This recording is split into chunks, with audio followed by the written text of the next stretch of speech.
নির্বাচন ফেব্রুয়ারিতে হতে হবে বললেন মির্জা ফখরুল। তেলমারা সংস্কৃতি সংস্কার নিষ্ফল করে দিতে পারে বললেন আমির খসরু। মিটফোর্টের ঘটনায় তদন্ত অনুসন্ধান কমিটি করবে বিএনপি। জানাবো দু একটি ইসলামী দল ষড়যন্ত্র করছে, অভিযোগ রিজভির।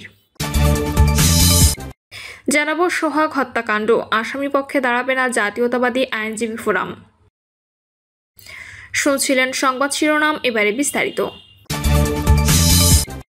নির্বাচন ফেব্রুয়ারিতে হতে হবে বললেন মির্জা ফখরুল। আগামী বছরের ফেব্রুয়ারির মধ্যে জাতীয় নির্বাচনের আয়োজন করতে হবে জানিয়ে বিএনপি মহাসচিব মির্জা ফখরুল ইসলাম আলমগীর বলেছেন, দেশে নির্বাচন বানচাল জনগণকে ভোটাধিকার থেকে বঞ্চিত করার ষড়যন্ত্র চলছে, নানা কৌশলে দেশকে অস্থির করার অপচেষ্টা করা হচ্ছে। মির্জা ফখরুল ইসলাম আলমগীর বলেন, লন্ডনে প্রধান উপদেষ্টার সঙ্গে বিএনপির ভারপ্রাপ্ত চেয়ারম্যান তারেক রহমান বৈঠক করে নির্বাচনের সময় ঠিক করেছেন, এর কোনো ব্যতিক্রম হবে না। লন্ডনে অনুষ্ঠিত বৈঠকের পর কিছু মানুষের মাথা খারাপ হয়ে গেছে মন্তব্য করে বিএনপি মহাসচিব বলেন, যারা তারেক রহমান ও বিএনপির বিরুদ্ধে কথা বলেছেন তারা গণতন্ত্র ও দেশের শত্রু। তারেক রহমানকে নিয়ে অশালীন স্লোগানের বিষয়ে তিনি বলেন, ভাবা হচ্ছে তারেক রহমানকে নিয়ে কথা বললে বিএনপি ভয় পাবে ও সরে যাবে, কিন্তু বিএনপি ঘুরে দাঁড়াতে জানে আমরা শহীদদের অনুপ্রেরণায় এগিয়ে যাচ্ছি, ফিনিক্স পাখির মতো নতুন করে জেগে উঠব। তিনি বলেন, বিএনপিকে উত্তেজিত করে একটি ফাঁদে ফেলতে চাচ্ছে তারা, কিন্তু আমরা সতর্ক, জনগণকে সঙ্গে নিয়ে আমরা ফ্যাসিবাদী শক্তিকে রুখে দিয়েছি, ভবিষ্যতেও প্রতিরোধ গড়ে তুলব। তেলমারা সংস্কৃতি সংস্কার নিষ্ফল করে দিতে পারে বললেন আমির খসরু। তেলমারা সংস্কৃতির পাশাপাশি রাজনৈতিক সংস্কৃতিতে পরিবর্তন না এলে যত সংস্কার করা হোক কোনো লাভ হবে না বলে মন্তব্য করেছেন বিএনপির স্থায়ী কমিটির সদস্য আমির খসরু মাহমুদ চৌধুরী। তিনি বলেছেন, এটা বন্ধ না হলে হাজারো সংস্কার করেও লাভ হবে না। সংশ্লিষ্টরা বলছেন, তেলমারা সংস্কৃতি বা তোষামত চাতুকারিতা সমাজ, প্রশাসন, রাজনীতি ও কর্মসংস্কৃতির বহুল আলোচিত বাস্তবতা। এই সংস্কৃতি কেবল ব্যক্তির নয়, বরং একটি প্রতিষ্ঠিত ও প্রাতিষ্ঠানিক ব্যাধি হিসেবে অনেক ক্ষেত্রেই দেখা যায়। এটি এক ধরনের সামাজিক মানসিকতা, যেখানে যোগ্যতা নয় তোষামত বড় হয়ে ওঠে। নির্বাচনে এখনো অনেক দেরি, অথচ অনুষ্ঠানে কয়েকজন বক্তা আমির খসরু মাহমুদ চৌধুরীকে ভবিষ্যৎ অর্থমন্ত্রী হিসেবে আখ্যায়িত করেন। আমির খসরু এই বিষয়ে কোনো প্রতিক্রিয়া দেখাননি। এই তেলমারার ভেতরে বিএনপি ক্ষমতায় আসতে পারলে দলটির দেওয়া প্রতিশ্রুতিগুলো বাস্তবায়ন সম্ভব কিনা সাংবাদিকের এমন প্রশ্নের জবাবে আমির খসরু মাহমুদ বলেন, তেল দেওয়াটা কালচারের বিষয়। যদি রাজনৈতিক সংস্কৃতির পরিবর্তন না হয় তাহলে বাংলাদেশে হাজারো সংস্কার করেও লাভ হবে না। রাজনৈতিক নিয়োগ থেকে শুরু করে তেলমারা সংস্কৃতি থেকে বের হতে না পারলে কোনো লাভ হবে না।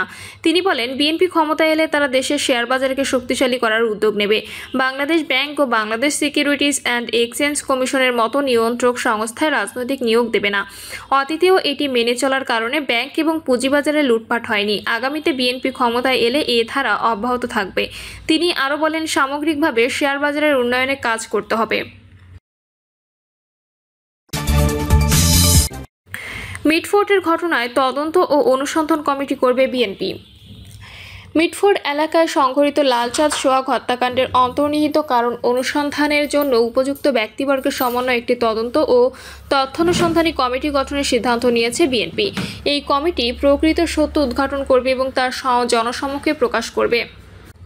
মির্জা ফখরুল বলেন, মিটফোর্ট হত্যাকাণ্ড নিয়ে যারা রাজনৈতিক পরিবেশ নষ্ট এবং জাতীয় নির্বাচনকে বাধাগ্রস্ত ও অনিশ্চিত করতে চান এবং প্রকারান্তরে ফ্যাসিবাদ উত্থানের পথ কারা সৃষ্টি করতে চান তাদেরকে চিহ্নিত করা ও প্রতিহত করার প্রত্যয় একই সঙ্গে উচ্চারণ করতে চাই।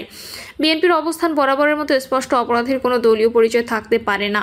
ব্যক্তির অপরাধের মধ্যে দলের কোনো সম্পর্ক নেই। বিএনপি মহাসচিব বলেন, আমরা কুণ্ঠিত হই যখন লক্ষ্য করি বিকৃত রুচির এই বিকারগ্রস্ত গোষ্ঠী তাদের অশ্লীল কদর্য মানসিকতা ও কোমলমতি শিশু কিশোরদের কণ্ঠে প্রতিধ্বনি করিয়ে আমাদের আগামী প্রজন্মের মূল্যবোধ ধ্বংস করেছে শুধুমাত্র তাদের কুৎসিত ষড়যন্ত্র বাস্তবায়ন করতে। মির্জা ফখরুল বলেন, শত বাধা অতিক্রম করে জনগণকে সঙ্গে নিয়ে বাংলাদেশের মালিকানা বাংলাদেশের মানুষের কাছে ফেরত দেওয়াই আমাদের একমাত্র অগ্রাধিকার। বিগত 17 বছরের দীর্ঘ সংগ্রামে আমাদের কষ্টার্জিত সফলতা ব্যর্থ করার সুযোগ নেই। দু একটি ইসলামী দল ষড়যন্ত্র করছে, অভিযোগ রিজভির। বিএনপির সিনিয়র যুগ্ম মহাসচিব রুহুল কবির রিজভী অভিযোগ করে বলেছেন, বিএনপির প্রতি যে জনসমর্থন সেটি ক্ষুণ্ণ করতে দু একটি ইসলামী দল ষড়যন্ত্র করছে।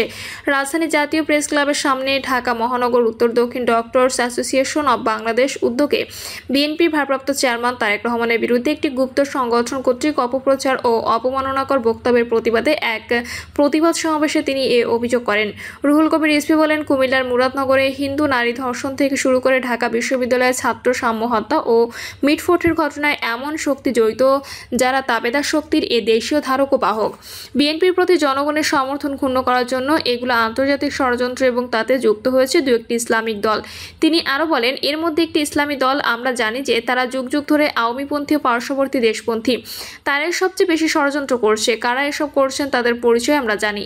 এক উপদেষ্টা লোকজন জড়িত ছিল। এই বিএনপি নেতা বলেন, বিভিন্ন ইসলামী সংগঠন প্রোপাগান্ডা কন্টেন্ট তৈরি করে ফেসবুকে ছড়াচ্ছে। কুমিল্লার মুরাদনগরে এক হিন্দু নারী ধর্ষণের ঘটনায় উদ্দেশ্যপ্রণোদিতভাবে যুবদলকে দায়ী করা হয়েছে।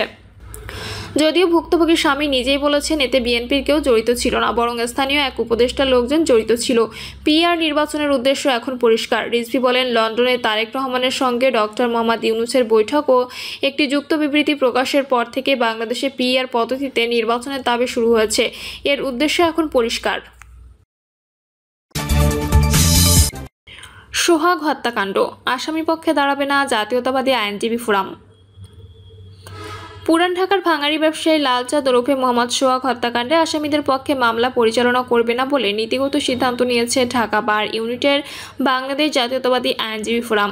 ফোরামের সদস্য সচিব নিহার হোসেন ফারুকের সঞ্চালনায় সংবাদ সম্মেলনে সমিতির সভাপতি খোরশেদ মিয়া আলম, সাধারণ সম্পাদক সৈয়দ নজরুল ইসলাম, ঢাকা জেলা ও দায়রা জজ আদালতের পাবলিক প্রসিকিউটর ইকবাল হোসেন, আইনজীবী ফোরামের কেন্দ্রীয় নেতা আব্দুল খালেক মিলন, ইলতুৎমিশ এনি সহ আরও অনেকে উপস্থিত ছিলেন। লিখিত বক্তব্যে খোরশেদ বলেন, সোহাগ হত্যার এই ঘৃণ্য নৃশংসতার তীব্র নিন্দা জানাচ্ছি। অনতিবিলম্বে সব আসামিকে দ্রুত গ্রেপ্তার ও বিচার নিশ্চিত করতে হবে। পাশাপাশি জাতীয়তাবাদী আইনজীবী ফোরাম ঢাকা বার ইউনিটের কোনো সদস্য সোহাগ হত্যা মামলায় আসামি পক্ষে মামলা পরিচালনা করবে না বলে সিদ্ধান্ত নিয়েছে। পাশাপাশি কোনো আইনজীবী যেন আসামিদের পক্ষে না দাঁড়ায় সেই আহ্বানও জানাচ্ছি। তিনি বলেন, মিটফোর্ড হাসপাতালের সামনে সোহাগ হত্যার সিসি ফুটেজে স্পষ্টভাবে সবকিছু দেখার পরও কোনো এক অজ্ঞাত কারণে সমস্ত দায়ভার বাংলাদেশের সবচেয়ে নিপীড়িত দল বিএনপির ওপর চাপানো হচ্ছে। উদ্দেশ্যপ্রণোদিত হয়ে ভারপ্রাপ্ত চেয়ারম্যান তারেক রহমানের নামে আপত্তিকর স্লোগান দেওয়া হচ্ছে। আমরা মনে করি ফ্যাসিবাদী শক্তির দোসর ও অদৃশ্য শক্তি অত্যন্ত সুপরিকল্পিতভাবে কোনোরকম তদন্ত অনুসন্ধান ছাড়াই চাঁদাবাজির মতো এক ঘৃণ্য অপবাদ আরোপ করে বিএনপিকে দোষারোপ করা হচ্ছে। এই আইনজীবী নেতা বলেন, 2007 থেকে 2024 সালের আগস্ট পর্যন্ত এদেশের সবচেয়ে নির্যাতিত, নিপীড়িত, অত্যাচারিত ও মজলুম দলটির নাম বিএনপি। পতিত ফ্যাসিবাদী শক্তি এই দলকে নিশ্চিহ্ন করতে এমন কোনো অত্যাচার ও নিপীড়ন নেই যা করেনি। এরপরেও শহীদ রাষ্ট্রপতি জিয়াউর রহমানের দেশপ্রেম, সততা, আদর্শে অনুপ্রাণিত লক্ষ কোটি নেতাকর্মী শত অত্যাচারের স্টিম রোলার সহ্য করে বিএনপির পতাকা তলে ঐক্যবদ্ধ ছিল, আছে এবং ভবিষ্যতে থাকবে। প্রিয় দর্শক, এই ছিল এখনকার সর্বশেষ সংবাদ আপডেট। সব সংবাদ পেতে চ্যানেলটি সাবস্ক্রাইব করে বেল আইকনটি ক্লিক করে রাখুন।